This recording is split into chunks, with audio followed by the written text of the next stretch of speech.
continuamos, te quería consultar también el tema de la formalización.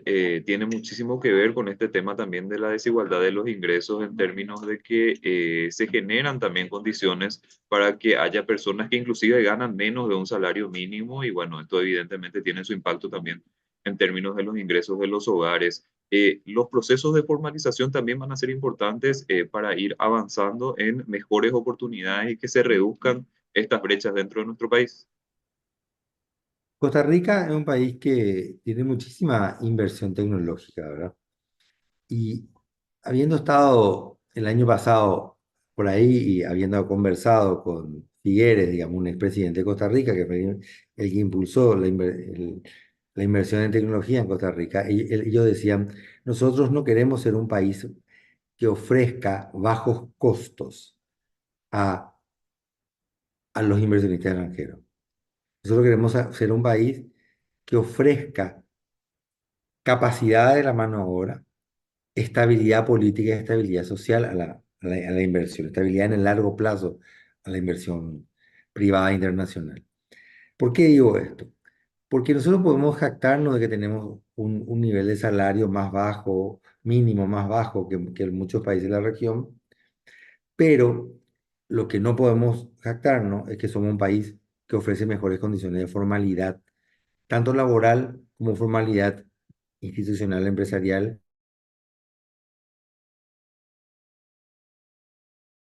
No podemos jactarnos de ser un país seguro porque la presencia del crimen organizado es muy alta. El esfuerzo en estos tres niveles, formalización de la mano de obra, formalización a nivel de las empresas y formalización a nivel del comercio legítimo, del comercio honesto, es importante. ¿Por qué? Porque si yo estoy en el sector informal, si yo tengo un trabajo en el sector informal, sea legal, sea con actividades legales o legítimas, o actividades legítimas. Legítimas digo, yo puedo vender puedo hacer un trabajo muy honesto de mi parte, pero vender un producto que dé contrabando. Entonces soy una persona vulnerable. ¿Por qué soy vulnerable? Porque en cualquier momento me agarran las autoridades tributarias y me decomisan mi producto. Porque en cualquier momento a lo mejor me agarran la policía y puedo estar detenido por determinado producto que no ofrece cierta garantía. ¿Por qué? Porque no tengo ninguna seguridad social. Me enfermo y dejo de tener ingresos. Y dejo de tener ingresos y mi familia no come, y mi familia no se va a la escuela, o mi familia tiene que vender su activo para poder hacer frente a esos gastos.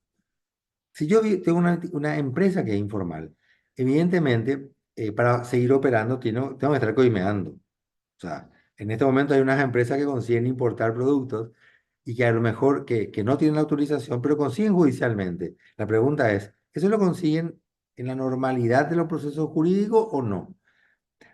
Como todos saben, tienen ciertos límites. Entonces, probablemente, ¿cuántas veces le pararon en la ruta para que puedan comercializar libremente? O sea, ¿cuánto es el costo de mantener una empresa informal? Es elevadísimo. Y lo último, el crimen organizado tiene muchos costos en vida, en seguridad. Entonces, si nosotros queremos ser un país serio, nosotros tenemos que tener una lucha frontal contra la informalidad en esas tres dimensiones. Porque genera mucha vulnerabilidad, genera muchos costos y genera mucha inseguridad e inestabilidad en el corto plazo. Cuando hablamos de la inflación en nuestro país, con las características actuales, sobre todo que tenemos un escenario en el cual los precios de los alimentos están creciendo de una forma pronunciada, pese a que desde el Banco Central se hablan de efectos transitorios, este tipo de cuestiones también son los que hacen de que se tenga una mayor desigualdad en el país o que se sienta más algunos efectos como el de la inflación dentro de los estratos más bajos o de ingresos más bajos. O sea, quisiera dar un ejemplo primero. O sea, vamos a suponer que el precio de la corbata pasa de 100 guaraníes a 200 guaraníes. ¿Cuánto fue la inflación que tuviste vos, Eduardo? Del 100%, por así decirlo. Y el único producto que vos consumís, que vos consumís es corbata, 100%. Como yo no uso corbata, para mí la variación del precio de la corbata no tuvo impacto. Entonces mi inflación es cero. Entonces es muy difícil eh, afirmar que el valor de de la inflación es similar para todos nosotros.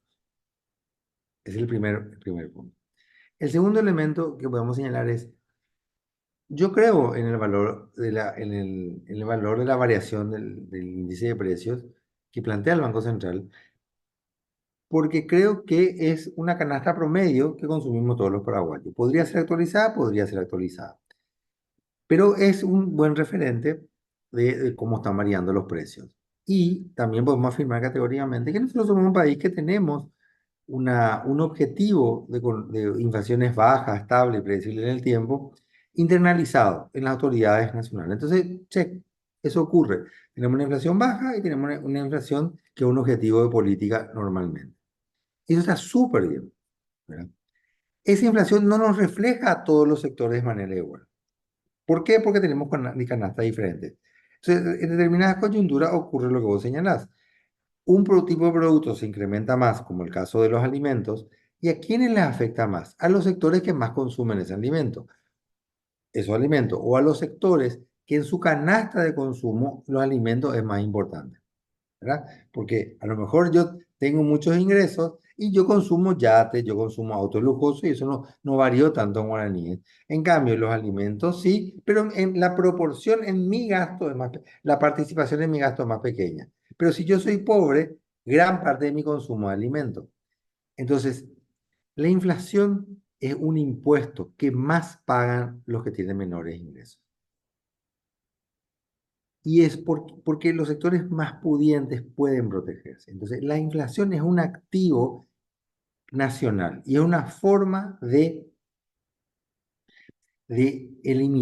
disminuir aquellos elementos que aumentan la desigualdad. Está muy bien tener política de inflación. Lo que tenemos que tener cuidado es o sea, cuáles son los factores que inciden en la inflación y en ese sentido tener políticas dirigidas ahí. O sea, si yo hoy sé que está variando el tipo de cambio, se está depreciando, se está variando, cada vez necesitamos más guaraníes para comprar los dólares, entonces tengo que ver cuáles son las causas, qué es lo que está generando esa situación.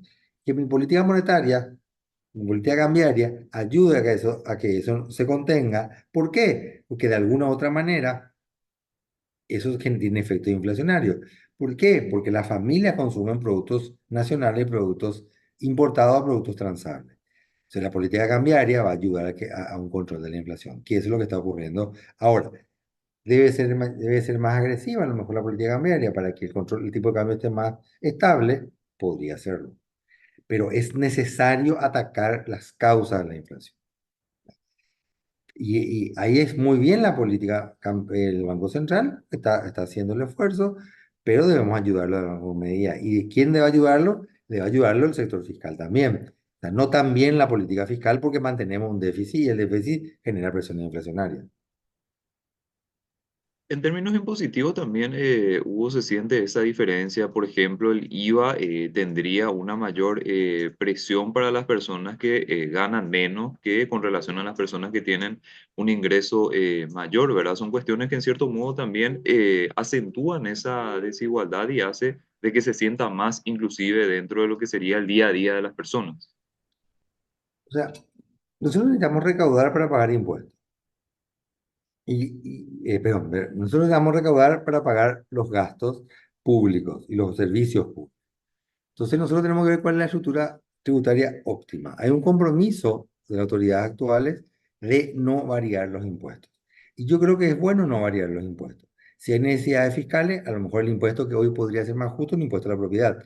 ¿Por qué? Porque va a gravar a los que más tienen y los impuestos tributarios aquí son muy bajos. Quedan todos a nivel municipal, ¿cierto? Se podría ver la forma en la cual parte de esos ingresos inmobiliarios vayan al sector fiscal. El IVA, obviamente, es un impuesto, o sea, todos los impuestos indirectos son impuestos regresivos. ¿Qué significa regresivos? Que pagan más los que menos tienen. El impuesto directo es un impuesto que ayuda a que paguen más. Si ponemos un impuesto a la renta personal, entre aumentar el IVA y aumentar el impuesto a la renta personal, el impuesto a la renta personal es menos regresivo que el impuesto al IVA porque los que tienen pueden escaparse de pagar ese impuesto o pagan menos.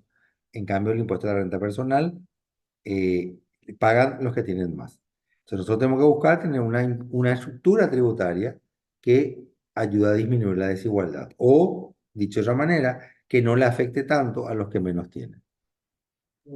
Finalmente, Hugo, las cuestiones de género también son importantes de analizar cuando hablamos de desigualdad. Las mujeres tal vez tienen menos oportunidades que los varones si es que analizamos las estadísticas, y esta es una cuestión que no puede pasar desapercibida si es que lo que nosotros queremos o lo que buscamos como país es ir reduciendo las desigualdades y brindar mayores oportunidades. También tiene que ser una cuestión abordada desde las políticas públicas. Ayer hablábamos en la universidad con mis alumnos, ¿verdad? Sobre el tema de determinados sectores. O sea, la política pública tiene que abordar el desafío que tienen algunos sectores porque son marginados o vulnerados. O sea, nosotros tenemos que abordar el problema de la niñez, porque la niñez es un sector etario que tiene determinados problemas como violencia, como abuso sexual, como nivel de educación. Y en la medida que nosotros abordemos esos problemas, o sea, esos desafíos, la sociedad va a tener mejores condiciones de desarrollo.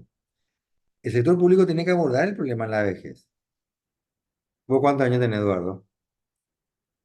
Tengo 34.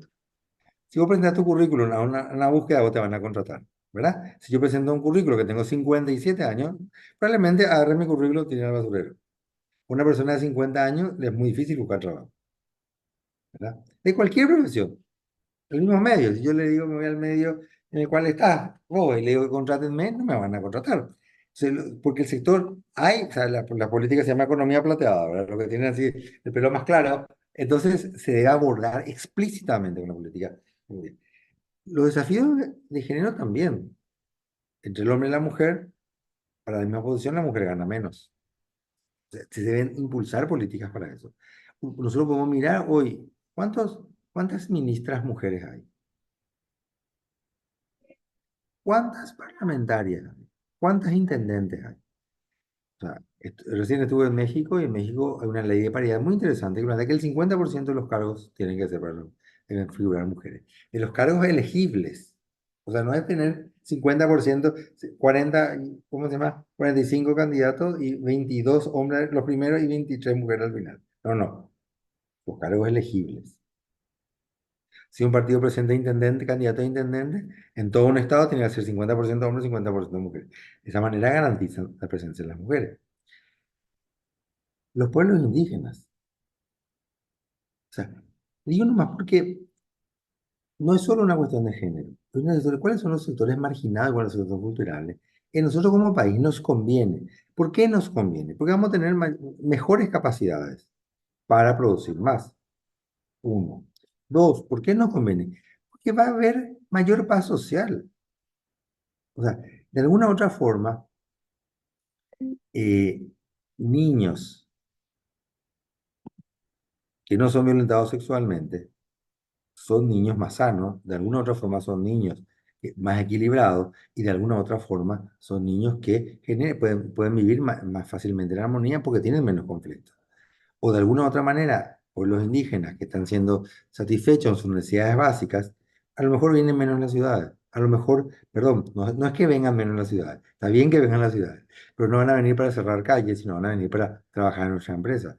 ¿Cuántas personas de pueblos indígenas trabajan en el medio en el cual estás? ¿Cuántas personas de pueblos indígenas trabajan en la empresa en la cual yo estoy? Cero, ¿verdad?